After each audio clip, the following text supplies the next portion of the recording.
Pardon me as I forgo the fluff. It seems as though many are feeling a little rough around the edges, but let me share this offering of how I trim my hedges in moments like these, where my mind seems a little more bothered and a little less at ease. I write my way through it. I rhyme my way to remembering our spiritual sovereignty. I exercise my demons, expelling judgment and extending compassion.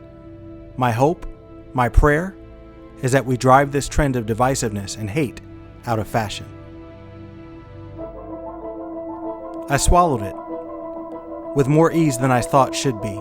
No gag reflex, just okay, this is what I've chosen, even begged for, as I graciously received the acceptance of my plea. A social pill for my ills, a sedative for my impetitive demands, complacency to fill the vacancy left in my will to be as my true nature would deem so, and all this to make distance an obstacle rather than acknowledging what I sought was closer than an arm's throw. I didn't really like the taste, but I didn't want it to go to waste. I mean, who was I to deny my projections they're just desserts? I look at the news, and every story is a cringe-worthy cliffhanger, like what outrageous thing is next? And I can't help but feel excited about the infinite possibilities of fuckery, and what will be hidden in plain sight masquerading as subtext, for the blue to right the red, and the right to raise the dead, an army to fight the unwinnable war of politics. 5, 6. Grab your crucifix. Panache Desai said, quote, "A world that is divided on the level of the mind can only find oneness on the level of the heart," end quote, redefining the meaning of what it means to be with one another yet stand apart. So many systems in place provide lateral moves from one box to another, beliefs and ideas in total opposition, an excuse to make someone seemingly different an enemy rather than a brother. It's not even real. It's like, let me ignore the weakness I see in myself and make another person, another place, or another group the target so I can elicit an emotional response I'm too afraid to feel. Now that you're triggered, I can seek another reaction to my cause. I can rally the masses so I can drown out self-introspection with the sound of their applause. I'm righteous, don't you know? I care so much about justice. Just make sure you're in the audience when I put on my show. My display of drama and theatrics, your shock and awe, are only some of my hat tricks. A true leader guides the pack, but is explicitly aware they are also a member. They know themselves well enough to empathize with and relate to others, to have compassion and understanding, to fully surrender.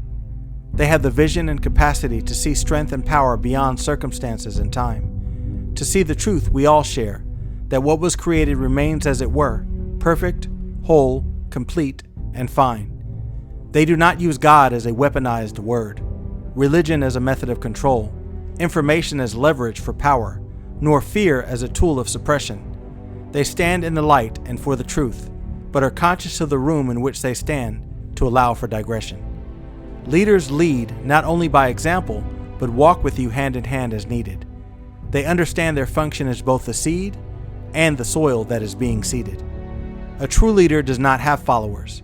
They have brethren, equals who lack nothing, and act merely as one who remembers with the intent to guide others in doing the same, opening their hearts and allowing their mind to master the game. Where the ego sees impotence and weakness, the heart-mind bears witness to creative expression and uniqueness. There are far too many colors to paint with just one, far too many numbers to base conclusions solely based on one sum. We are multifaceted beings endowed with physical expression to experience all of the sights and seeings the universe has to reveal. We are here as both observers and players on the field of life to master how we think, how we act, how we love, and how we feel. Each soul leaves its mark in a timeline, and those in its wake get to remember, because of how you live and how you show up.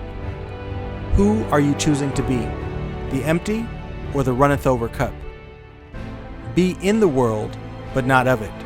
Remember who you really are. Not the total of your mental, emotional, and physical scars. Those are symbols of your awakening, the times you chose not to fall asleep and fight for your place in the human race as a beneficial presence on this earth. See love and light in everything your eyes rest upon.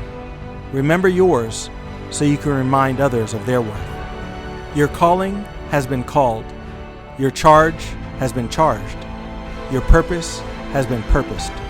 And now, on the precipice of this next chapter in the evolution of human consciousness, is the culmination of your decision. The choice is yours. To be loving or fantasize about your intent to envision. You must pick a side, the shadows or the light, a world that works for everyone or a world indebted to your plight. This can be about the I and team, or the oneness that makes real the dream of peace, of beauty and grace, of what it truly means to love and be loved, to understand Lenin's words, no hell below us and no heaven above. Everyone gets to be right, and everyone gets to believe their wrongs. Accountability comes not solely from penning the lyrics, but also singing the song. I know it sometimes feels like love isn't winning, with so many invested in who they think is sinning, but salvation awaits those who forgive everything and trust not in the world of effects, knowing that which is anchored in light, love protects.